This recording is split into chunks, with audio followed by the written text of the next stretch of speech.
How's it going, guys? Today I'll be doing an unboxing and overview of this product from Corsair. This is their Voyager Air, and in a nutshell, it is a wireless media storage device. So when you break it down, it really is just a hard drive, but not any hard drive, mind you. You can connect this thing to your wireless router via gigabit Ethernet, or you can just connect it to your Wi-Fi network via Wi-Fi. And then from there you can stream whatever media you've put on here, movies, music, whatever, Word documents, from whatever Wi-Fi enabled device you choose to stream from. So whether that be your PC or your laptop or smartphone or tablet, you can basically have this thing on the go or at home, just kind of like a wireless, almost like a network attached storage, but not quite, in a very portable form. So with that said, this is kind of an interesting, new, neat, kind of niche product for Corsair to put out. I'm used to seeing them do, chassis, power supplies, SSDs, coolers, and that sort of thing. So this has definitely piqued my interest. So why don't we have a closer look? Alright, so just a few things I want to point out on the box before we get into it all. First off, it tells you that you can stream up to 5 HD movies at a time from this thing. So that's really nice, right? Kind of promotes this thing as being a nice little media hub, which is very useful, especially if you have multiple people trying to access the files or stream video from this device at the same time. So up to 5 videos. I'm not sure if this stands for music as well. I wonder how many songs you can simultaneously stream. I'll have to look into that. Right here it says you have a rechargeable lithium-ion battery in this thing, so you could essentially power this up in the car, right?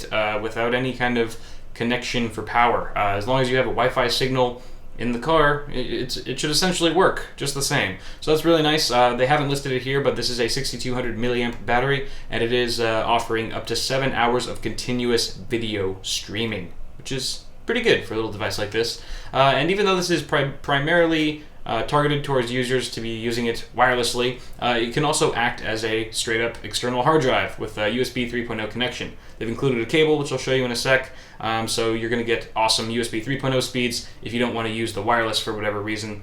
Yeah, they're advertising 120 megabytes per second read and write, so not too shabby. And then lastly here, it's just saying, we've intended this to be a wireless device, so it is 802.11 BG and N compatible, and it does have a wireless range of 90 feet. So as long as you're streaming this thing from, whatever Wi-Fi device, and you're 90 feet or closer, you should be just fine. Oh, and on the back, I did want to point out that there is nothing. It's just a bunch of markety, texty, salesy stuff like flu, Corsair. But this stuff right here is pretty spec-driven. It's informational, but I'm going to get into all that right now. Alright guys, so upon opening up the box, you will find your user's manual. The drive itself, which I will get more into in just a sec. Look how pretty that is. Ooh, that's nice. A little travel pouch for, I'm guessing your accessories, because the drive doesn't really seem to fit inside of it. Maybe just barely. Yeah, okay, sure. It's a nice little travel pouch there for storage or whatever. Here we have a wall adapter. So it's actually a two-parter, it looks like. So here's your USB wall charger, and they've included the add-on attachment, your North American standard metal prongs right there, so you can kind of just snap that in place like so, and voila, your wall charger. And of course they've given you a USB to DC cable to work in tandem with that charger. And they gave you a car charger as well. Look at that. So DC to USB, so you can actually charge your drive while you drive. Fancy that. And lastly, for accessories, you have your USB 3.0 cable. Like I said, you can use this drive as a typical old school external hard drive, except it won't be that old school because it's USB 3. Fool. Alright guys, and that brings me to the drive itself. This is the star of the show. You can see that it is somewhat covered in red accents on all 3 sides other than the bottom, and it doesn't really serve any kind of functionality. It's strictly there just for aesthetics, but I think it makes it look rather nice, and you can kind of see they went with some angular design here at the top of the enclosure. Kind of ramps up and then ramps down, once again, just for the sake of aesthetics, but it makes it look rather stylish. You've got some Voyager branding right there, Voyager Air on both sides. And on the bottom here, we've got 4 rubber feet, basically to prevent your drive from slip and sliding around on whatever desk you put it on, and also prevents it from scratching whatever surface it's on. On the front here, you've got some LED indicator lights, so you've got power.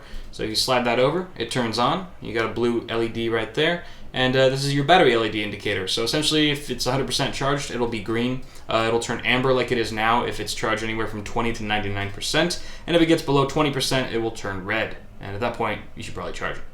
Over here, you've got your DC power LED So essentially, if you plug this guy into the wall using that wall adapter that's included, or if you plug it in to your car and you're charging it there, that LED will just light up, essentially telling you that it's being charged and it's being powered by DC power, anything other than the internal battery. And lastly, you've got your Wi-Fi LED indicator light there. So much in the same fashion as we did with the power switch, you kind of just switch it over, and now you can see it's lit up blue, letting you know that we have enabled Wi-Fi connectivity. On the back, lastly, you have some connectivity as well. You've got your gigabit Ethernet, USB 3.0, and your DC power. Alright guys, and now for a very quiet demo as my roommates just went to bed. So here you can see the drive plugged into my 600T via USB 3.0 with the included cable, and it is plugged into a USB 3.0 port right there on the front panel. And our specimen for this experiment will be this Game of Thrones file that I have. It's not HD or anything, but it will let us know if we can play back this video and stream it. So over here you've got the Voyager Air, just kind of plug and play. This is the first time I've plugged it in. It just pops up in my computer, no problem. So this is an included video that just comes on your drive when you buy it. No need to watch that, it's kind of boring. And so let's just drag this over, drag and drop. So putting Game of Thrones on the drive right now. It's about half a gig. As you can see there, it only took about 5 seconds or less, so pretty speedy transfer speeds right there. So let's see if we can stream it from my phone. Alright guys, so as you can see, the drive is still powered on. However, we have no more cables attached to it. We've gone completely wireless at this point. So now we're just going to try to connect and access that drive from my phone. So go to my wireless networks here. And you can see right there, Voyager Air. Pops up right away. Connect, sure, why not? Just give it a sec. Okay, whatever. Alright, now basically you go to your Voyager Air app. You can just search for Voyager Air in your app store, and it should be one of the first ones that pops up. It's a completely free app. It's relatively easy to use, so you go to folders, and there you go. So you've got your crappy introduction video and your awesome Game of Thrones episode. So we're going to try to play it. Cross our fingers. And alright, look at that. Oh, it started in the middle, but I think that's because I was messing around with it earlier. So there you go. It actually looks pretty decent, to be honest. Granted, it's on a 4.5 inch screen and whatnot, but there's absolutely no lag from what I can tell. No lag from streaming, so it's actually streaming pretty nicely. You can scroll through. Look at how just snappy it is. Just boom. Tyrion about to get effed up. I love this show. Oh! Should have stayed in the brothel. Alright guys, that is going to wrap it up for this unboxing and overview of the Voyager Air from Corsair. And once again, this is the 1TB model in red. Thank you all for watching Awesome Sauce News. Subscribe to the channel if you haven't already. Send me a like, and I'll see you all in the next video.